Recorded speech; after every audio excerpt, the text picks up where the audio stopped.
No one has touched these dolls in a very long time. There's an elderly... Welcome to Paranormal Nightshift, your home for all things that go bump in the night and your fan stories told here. Today's story comes from Destiny and Cooper and is entitled, You Heard That Too, Right? Sometimes things are too good to be true. All we got told is that the previous owners of this house just needed to leave. They had some sort of tragedy and decided to leave town, but the bank sold it to us cheap. As a young couple, we needed a house and, well, it fit our budget, so we moved in right away. But moving into this house was one of the weirdest things ever. It was like somebody just got taken out. There were still dishes in the dishwasher. The remote was still sitting on the TV stand. It's like somebody just left. Like somebody had gone into the house and took them away. But it was a steal of a deal, and we understood what we were getting into. And my husband and I were never really into the paranormal, so we didn't think anything about it. We'll get a trailer sent out here, we'll clean everything out. Maybe we'll even have a big yard sale or something. That was my husband's plan. 2 days into moving into the house, we still couldn't move our stuff in because there was just so much stuff in the house.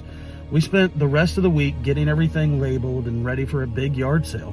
What needed to be thrown away, we threw away, but everything else went out into the yard that morning. Saturday morning, my husband and I sat outside, thinking maybe we'd meet some new neighbors.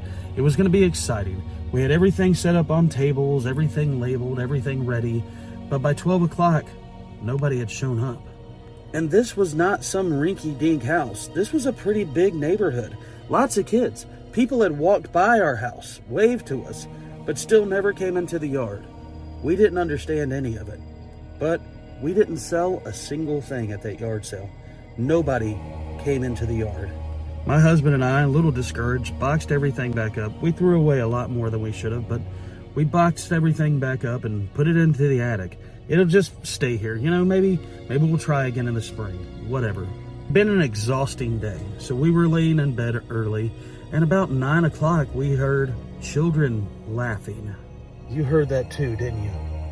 Yeah, I did. But my husband was exhausted. He said we saw so many kids playing around. I'm sure it's just kids out in the neighborhood being loud. It's still pretty early. Go back to bed. Mommy, come play. I heard that clear as day. It was loud. It was like coming from the next room.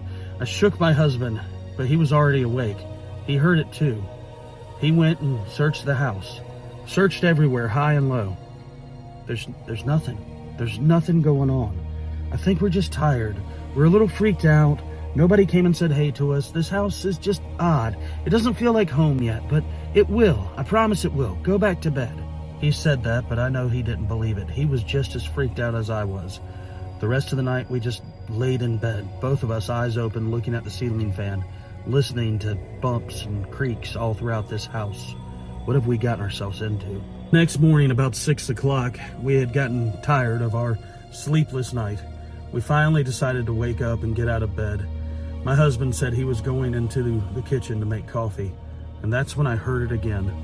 There's something about a grown man being scared. A primal scream came out of him. The scream echoed throughout the house. You would have thought that he had been hit by a car.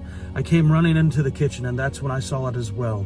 Every toy that we had put in the attic that day before was scattered around the living room, as if there was somebody playing with it. Logic took over and we started to try to talk to each other. We put those back in the attic. Yeah, we did.